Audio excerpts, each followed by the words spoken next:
Salute to you all. The brave never fall. This is mjdtiger, certified life coach and mentor. And this is the last of the Connections of Life podcast, at least for what I call the season 1 podcast. I've been adding at least one in between each color wave in the phase 2 process. In between each color wave, I added at least one. And we're talking about forgiveness and relationships. And this quote, forgiveness is a strange medicine. If you give it to others, it heals the wounds in your heart. And I saw that quote and I fell in love with it, and it resonated with me because, like everything in life, things pop up and show up when they need to serve you in whichever way you need to be served.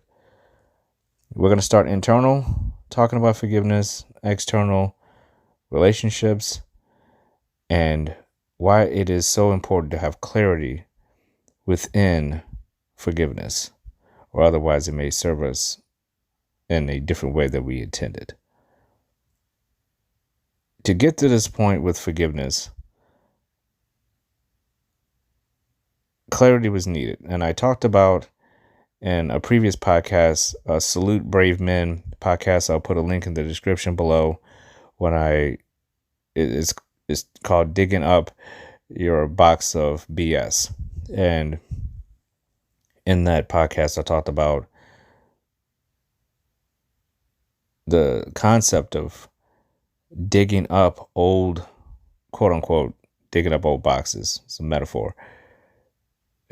That were buried, that you intentionally buried, and you brought them inside, you put them in a room, and you forgot about them. And inside, there was things in there. There's a reason why you buried them, but you just haven't circled back to actually opening up the boxes and figuring out what is in there and what you can do to better yourself with whatever it is you find in there. Whether you're afraid of it, you're excited about it, whatever it is, it's BS. You buried it for a reason. So what's inside that box is something that you need to address and make a focal point to change.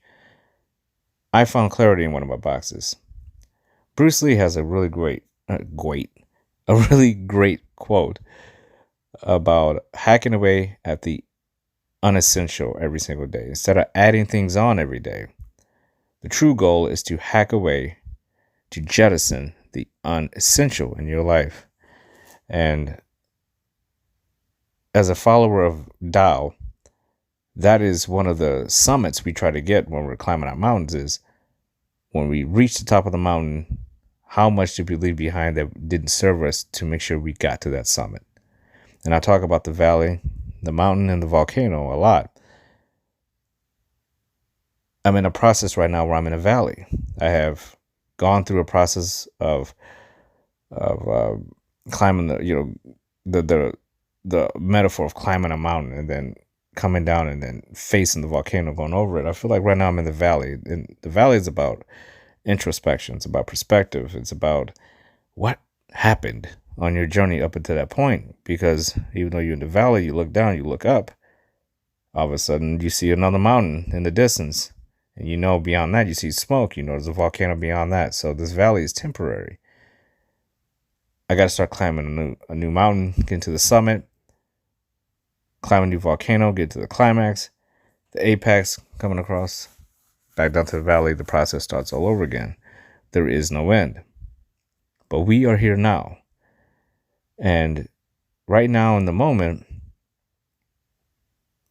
when I unboxed my bullshit and I found out that there was something that I needed to hack away that wasn't essential, and once I did that, I realized why it wasn't so important for me in the first place to even focus on this thing. And it went back to my father.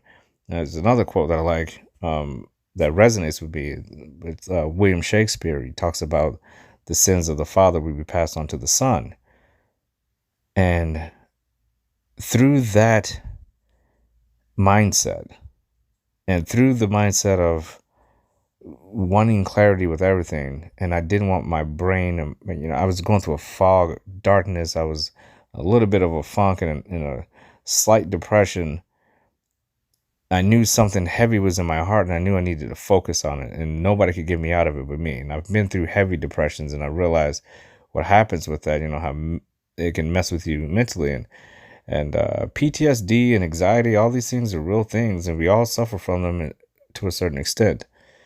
It's what we're going to do about those things, those anxieties, the PTSD, the traumas. What are we doing about these things that, why are we being triggered by certain people, places, and things? And I started really diving into that, and I wanted to make it a focal point. And once I jettisoned this thing that didn't serve me, I came to realize that one of the reasons why I was in that funk was because I felt like I was not doing what I promised my father I'd do.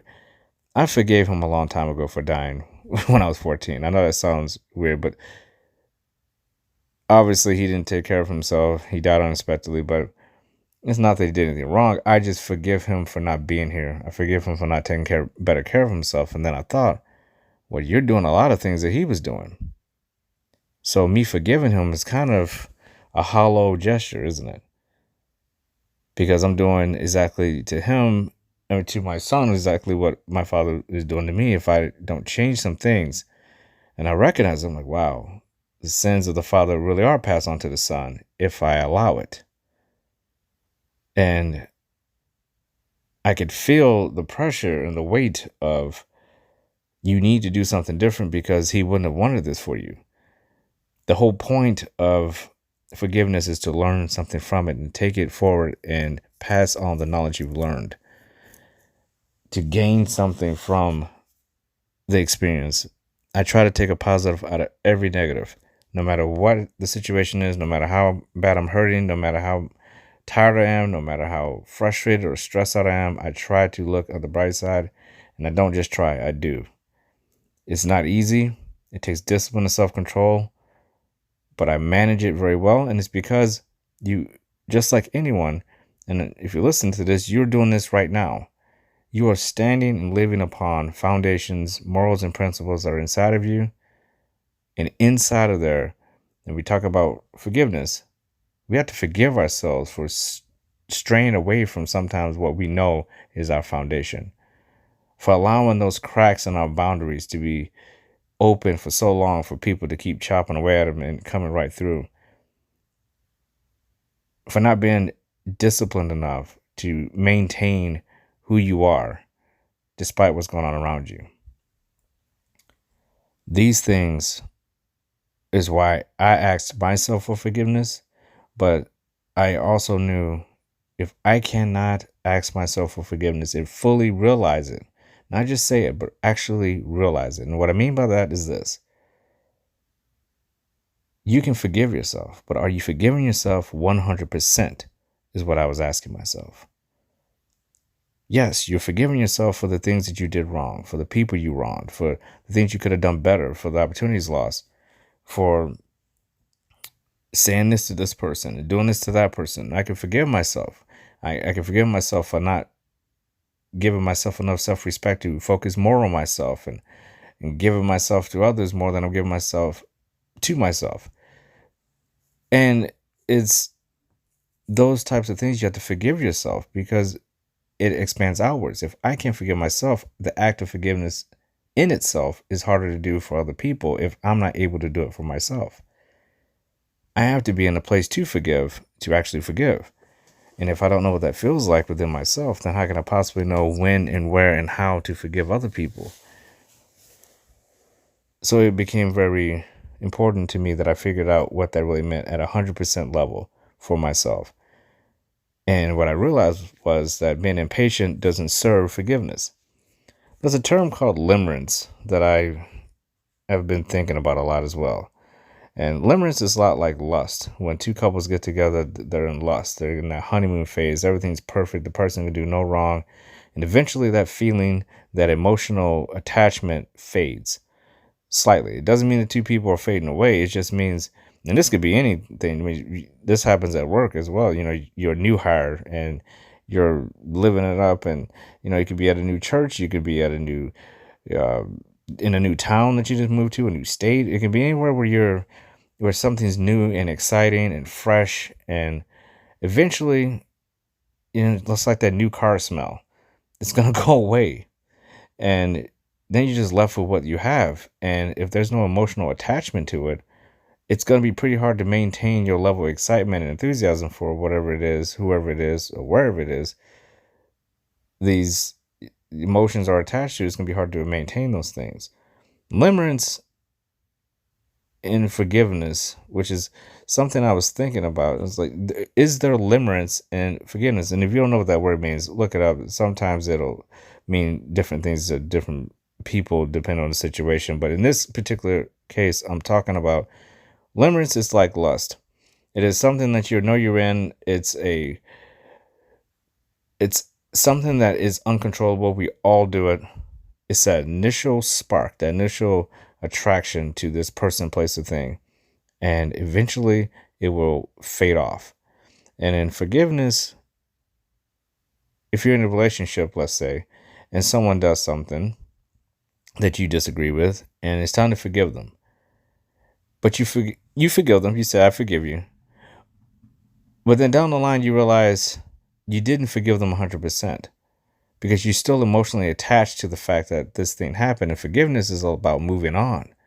It's about accepting what happened for what it is and pardoning the other person and allowing them mercy and allowing them to give them, you're allowing them to have a second chance with you, whatever they did, and vice versa. You're wanting that from someone else.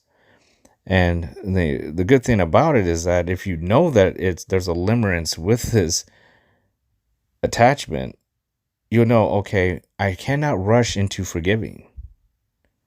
That doesn't mean I'm incapable of forgiving. It just means I have to be very careful with this because I don't want to regret that I forgave you in a short amount of time. And that was another thing that I've been toying with, is that there's certain people that I know I've forgave, and deep down inside, I was still worked up and not happy about it. And forgiveness is supposed to bring you peace. So if you're not feeling at peace when you say, I forgive you, you're not at 100% forgiveness level just yet. It feels good to say because it gives both parties a clean slate. So there's that limerence involved where it's just, fine, I forgive you. Can we move on? Yes, we can. And it's just, there you go. But nothing has been worked on. There's no assured mindset between the two parties or a group of people. All there is the word. She or he forgave me. All these people forgave me. I forgive them. But the emotional attachment is contradicting the actual word. And that's when I was starting to think to myself, how do I figure this out within myself? Am I lying to myself by saying I forgive myself by certain things? And I know that I am lying to myself if I have not moved on from what I forgave myself from. If I forgave myself for a certain action that happened 10 years ago, but I'm still thinking about that, I didn't truly forgive myself. I excused myself from the attachment, the emotional attachment to that thing. Because it was far easier just to say, I forgive myself. I made a mistake. I'm moving on. But what did we learn from the mistake? And this is where others come in. Because everyone is doing their own thing and forgiving themselves and forgiving others. And the entire process of forgiveness is supposed to bring you peace and joy and happiness. It's supposed to make you smile. It's supposed to make you laugh. It's supposed to make you cry. It's supposed to make you have all these emotions attached to them. And if those things aren't there, then we just said a word. The real question is, how do we know when to forgive? And what are the ranges, the extremes of it? I mean, there are things that we have to forgive people for as far as like manslaughter and court systems and abuse. And then there's things where somebody accidentally bumped up against your car and scraped it. Please forgive me. It's not a huge thing. It's a material object, but someone saying, forgive me, show me mercy, pardon me for damaging your vehicle. All levels of forgiveness. So if it's like that in the outside world, all those levels of forgiveness are also within us, correct? They're all inside of us. We're constantly battling these emotions or these waves of ups and downs of forgiving ourselves for doing things that we know we shouldn't do, but we gloss it over. We say, no big deal. Forgive yourself, move on to the next thing. Sometimes that becomes too easy. Sometimes we need to slow down and actually look at what we're forgiving ourselves for. And do we deserve to even forgive our own selves? Because again, if we can't figure out these dynamics within ourselves, how do we are supposed to apply these things to other places and people and things that we have? How can we possibly be in positive relationships where forgiveness may be called upon and we don't understand how to do it ourselves? And it's not a skill. It's just something that we all inherently have. It's the power and the intent behind it. Because just like anything, saying you forgive someone could be used as a manipulation tactic. It can be used as something to gain access to someone's heart. It could be a false illusion. It can, it sounds great. He or she forgave me. I feel so much better now. But deep down inside, what you don't know is that this person, their emotions weren't attached to the word. So it had no resonance. It's never going to stick. It just bounced off of you. It just bounced off of you. It has no sticking agent. And it has nothing attached to it emotionally to actually weigh it down enough where you can actually do something with it. And that is the power of the word. Forgive. It's almost universal. If we don't know how to say the word, it can be described and we all know what it is. And we learn it from a very early, young age. And just like anything in life, like a child who grows up watching abuse or a child who grows up with a silver spoon in their mouth, who they see, or who they saw, I should say, using that word and what situations they're in, almost dictates whether or not it's something they identify with. Because if you grow up in a household where no one ever forgives anyone else, most likely you're going to grow into that as well. And you're going to have a hard time forgiving people because you never saw the benefits of it. Then you have the families where people are apologizing to each other all the time about the most mundane things. It's too much. They're forgiving about everything. I ran out of toilet paper. Forgive me. I mean, everything doesn't have to be forgiven, right? But we use that word just like we use the word love. It's a word that if the emotional attachment isn't placed properly 100% with it, it is a disingenuous word. It means absolutely nothing. In fact, it's more aligned with being something toxic and narcissistic if there's no emotional attachment and you're aware of it and you're using it anyway. To say you forgive someone when you secretly do not, that is a betrayal. To say you love someone when you secretly do not, that is a betrayal. You are breaking that person's trust if they were able to find out that you were saying something that deep down inside your heart you really truly didn't mean. Now, let's go inwards again. Now take all that information and put it into yourself. Think about the lies we tell each other, tell ourselves each day. Where we'll tell ourselves that we trust ourselves and we love ourselves and we forgive ourselves for the things we were doing, but deep down inside, emotionally, we really don't.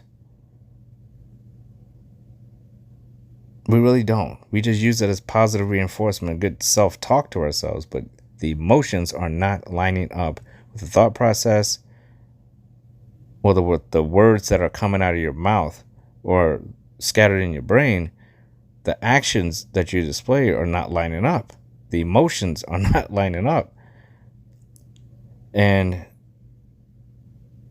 that is why taking forgiveness as serious as you would take love, I think it's highly important, because it does change the perspective of someone. If they feel they've wronged you and you say, I forgive you, this person is going to be relieved. They're going to be happy. They're going to be joyful that you cared enough to not shove them away or jettison them from your life.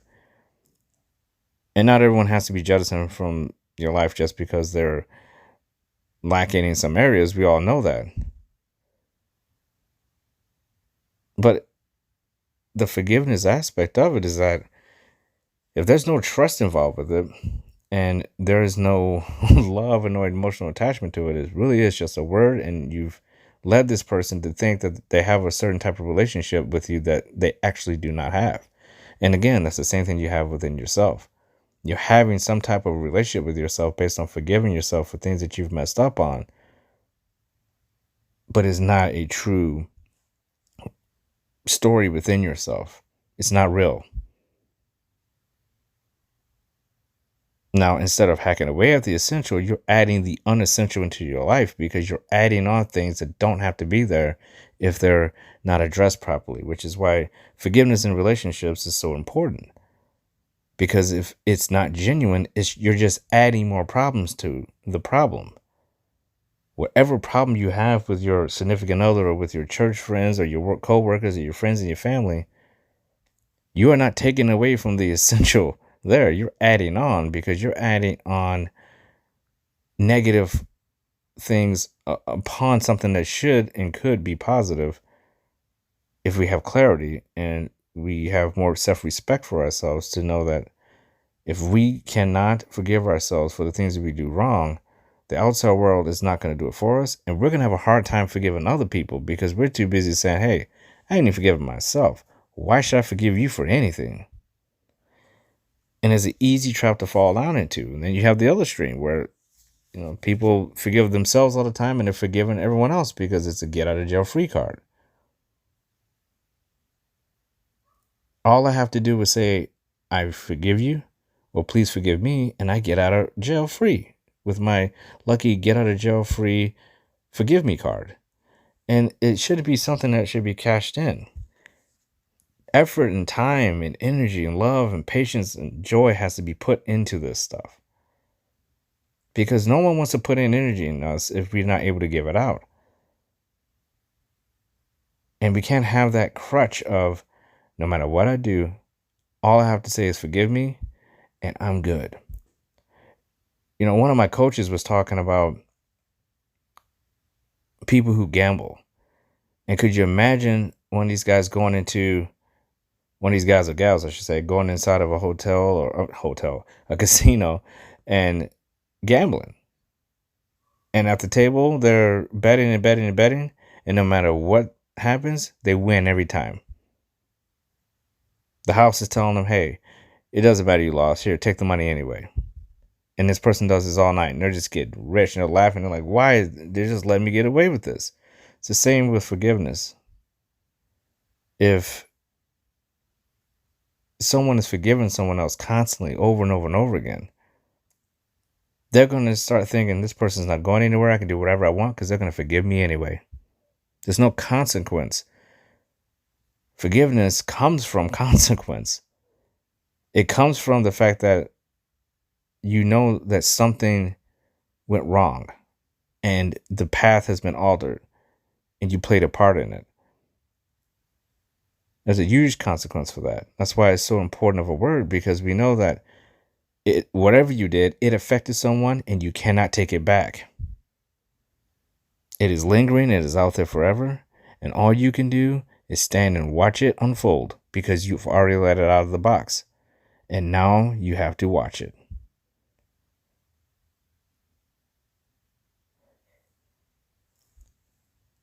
There's certain aspects of this where it's just a basic level, the basic core fundamental level of self-respect for yourself, self-control for yourself, and that self-love, and balancing it all out within yourself, and showing the people respect who are capable of forgiving you. truly forgive. None of that 35-45% stuff where something's addressed for 3 hours and then 3 hours later everything's going right back to where it was before, because it wasn't a real forgiveness. It was just a word. And if it's just a word, what is the point of using it? What is the point of using it? The same goes for love, especially in relationships. What is the point of saying I love you if you really don't mean it? And all of this stuff goes back to who we are first. It always goes back to that. Because if we're not capable of understanding what other people are going through in terms of forgiveness, that it is something bigger than them, something that can be very difficult to understand for a lot of people, because pride and ego gets involved. And it's just that circle. Should I reach out to this person and say, hey, I forgive you? Or would you be open to forgiving me about this? It's hard for people to do. I know I did. It was very hard for me to do. But once I started understanding, and this is very recent, once I started understanding that forgiveness is something that should bring you peace, pure peace, why would you want to go anything less than 100% with that notion? Why would I want to go 100% less than that notion when I know 100% affects my son in a very positive way? Because again, I'm still looking at, in my particular instance, the sins of the father are passed on to the son.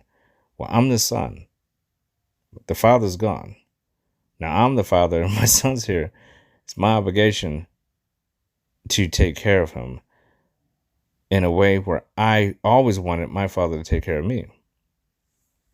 And a lot of that has to do with trust. To be able to forgive yourself and say it's 100%.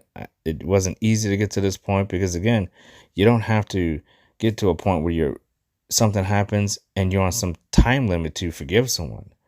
You have to work through it just like you would work through love. It has to be natural. Or otherwise it doesn't feel real to the other person or to you. It has to feel real. It has to feel essential, or otherwise it is unessential. The only way to get to these points, we have to think with an open mind and embrace all. We have to understand that other people are going through all kinds of things out there. We have to understand that people are going through all types of traumas and PTSD and abandonment issues, and people have been through hell and back. And out there in the world around us, there's so many things going on that are affecting us, which we don't see. And I talked about this in a previous podcast, that there's a lot of things happening out there that we can't see that are affecting us, but they're affecting the person that's closest to us. Now, I went through a situation with this where ultimate forgiveness is very hard when the people you trust most betray you. And I know in my past, there's a bunch of families and friends that I had that crossed the line with someone that I was even closer to. So I had a double whammy, and I had to forgive these group of people, these family members and these friends, but I also had to forgive the person that they affected, who then affected me. I had nothing to do with the group affecting the person I was closest with, but they affected this person therefore affects me. So who do I forgive? And how much do I give? For me, it's simple. I don't want to think like that. If I'm going to forgive, I have to forgive 100%. And not because I need to, but because I want to. I want to forgive 100%, not because I need to, but because I want to, because it brings me peace. At the end, the reward is peace. You are sacrificing nothing to take a step back and understand that forgiveness doesn't have to be some quick thing, or it doesn't mean anything. Because some will tell you, why can't you just forgive me? Because there's emotions involved. And I want to feel good about forgiving you, not bad. See, forgiveness, in my opinion, should be a positive thing. It should be something that should be celebrated, because it's the human condition. Most of the time, people are so cutthroat and ready to turn their back on you that you have to figure out some ways to keep this a positive. And one of the best ways to do that is to look at it as if it's the word love. And that's what I was just saying earlier. When I look at it in those terms, forgiveness brings on a whole new meaning to me, because there's a level of responsibility to it. I can't just say it. I have to mean it 100%. It's the same with marriage. If you don't believe you're going to be married to this person 100%, then why'd you show up to the altar? The bride or the groom is not going to want to hear that you didn't completely make up your mind 2 years after you already exchanged vows. Forgiveness, again, can be used as a tool to abuse people and manipulate. Narcissists use it all the time, because it's an easy way of getting someone to say, that was sweet of them. I don't hear that often. Because people don't go around saying they forgive each other all the time. It's something that's fading away. But for the most part, most people still understand what it is. Therefore, when someone is coming at you with, why don't you just forgive me? The simplest answer is, I'm not ready yet.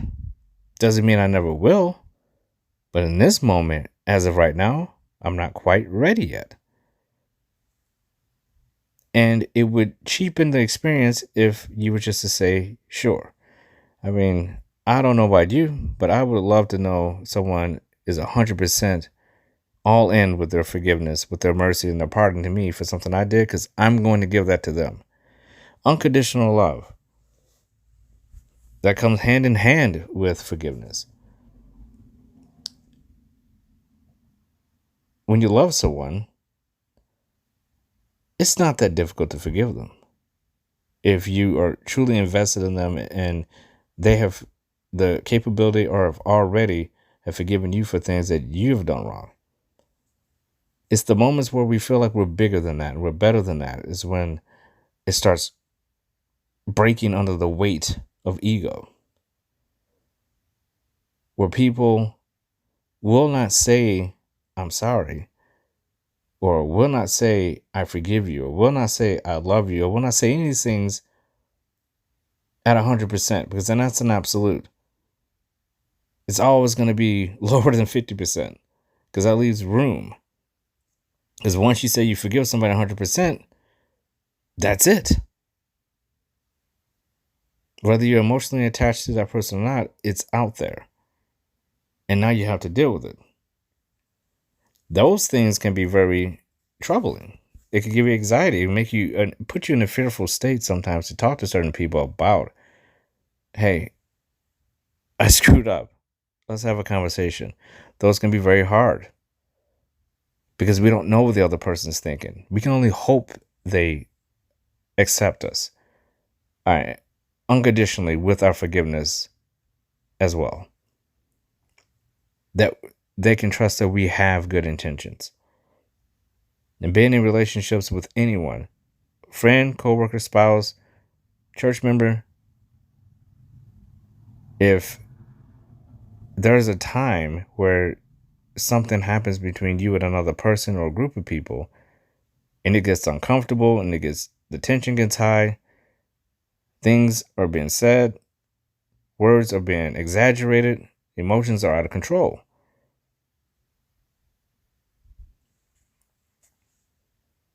We have to be present of who we are and what our role is in that.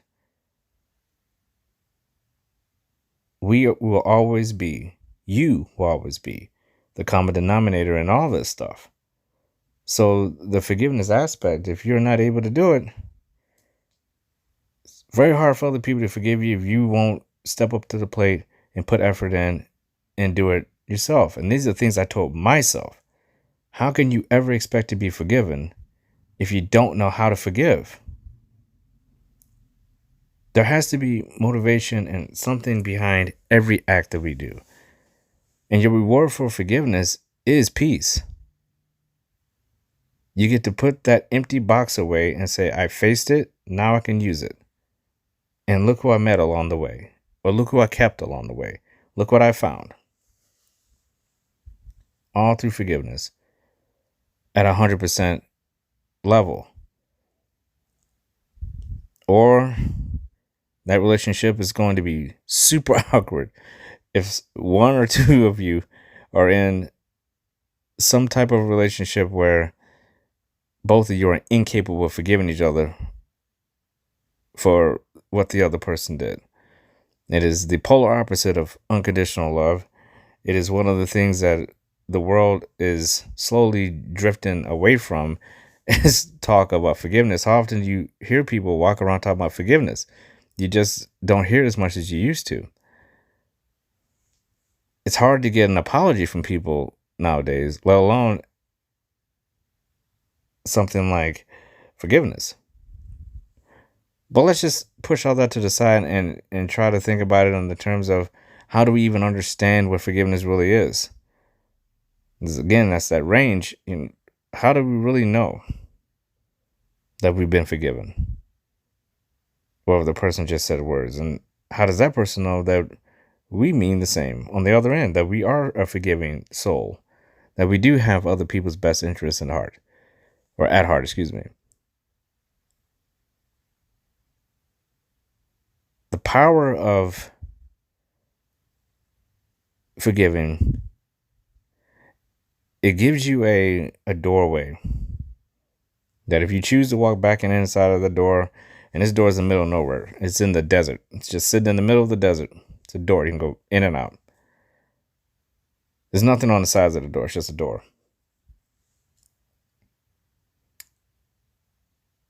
What is the point of going in and out of a door with no walls, back and forth, back and forth, back and forth? At some point, you're going to say, what the hell am I doing? This makes no sense. And that's that internal conflict within us. That's what we're doing. We're constantly going back and forth in and out of a door with no walls, no ceiling, in the middle of the desert. None of it makes any sense. At some point, you got to turn around and look at it and say, is this a mirage? What is happening here? Where am I? Where are all my people that I could trust? What happens if a storm comes? I'm not even prepared. I don't even have anything. I don't even have a shelter. I don't have any food. I'm just in the middle of the desert with a door going in inside and out of it with no walls and no ceiling. None of this makes any sense. So what do you do in that situation? When you pinch yourself, you hope you wake up from that dream. But if you can't, you probably live in a reality. And that's a metaphor. The whole scheme of that is obviously exaggerated. But within us, that's sort of kind of how these things work. We're doing things within ourselves that makes no sense. And the only way we can make sense of it, we have to justify why we're thinking of it in the first place, which usually means something external. This person, place, or thing has got me to the point where I am so foggy minded and my head is so full of darkness that I can't pinpoint what my issues are. And I'm raising my hand right now because I went through that not too long ago. Everybody gets into a funk. Everybody gets into the darkness. Everybody has their anxiety-filled days, and stress builds up, and relationships have to be dealt with, and work has to be dealt with, and all these things have to be dealt with every single day. But the good thing about it is none of it happens all at once. That's just anxiety fooling you into thinking that you have to take it all in at once. And even the stuff that we've already passed by, we're still bringing that along with us, the baggage. Where in reality, if we just stay in this moment right here, let me fix this problem because I can't fix the other 20 things. All I can do is fix this right here. All I can do is make this better right here. When we have that mindset, then we can get into forgiving ourselves for getting ourselves in that position in the first place. What did we learn? How can we change it? What does my partner feel about this? What does my coworker feel about this? What does my pastor feel about this? What does my teacher feel about this? What does my family member, my friends, what do they feel about this? We can get feedback. What is it about trusting ourselves enough internally that is so much more difficult than what we deal with externally? And really, the answer is different for each person, obviously. But for the most part, we share one thing, and that is the ability to forgive. It's universal. We all know what it means. And if we know what that means and we have the ability to forgive, that means we have the ability to receive forgiveness from others. And that balance is essentially what being a human being is all about. It's about giving people second chances when they deserve it. Hearing them out, but not rushing into any type of decision that is not 100%. A 60% forgiveness is not good enough. 75% forgiveness is not good enough. It has to be 100. And that's easy to find through unconditional love, but unconditional love has to be found first, self-respect, self-control, and that takes time. It takes time to get to a place where you can forgive. 100% forgive. Because anyone can come to the conclusion that they're going to forgive you real quick and just say it so they can move on the rest of their day. But the true commitment is to yourself. And with that commitment comes the knowledge that you are not going to do anyone any favors by not knowing who you are first. Opening up your box of BS and looking inside and facing your fears and making sure that you are doing whatever you can through pure effort alone because of your purpose and your passion and your joy. You know what you need to do, so that part of it is there. You just have to apply it. And through discipline, every single day, you keep applying it. You keep applying it. You keep applying it. You grow. There will never come a point in time where we will not be forgiven forever. Forgiveness is eternal. It's infinite. It will always be here, whether we give it or receive it. And if no one has told you this today, I love you. You deserve to hear that. Salute to you all. The brave never fall.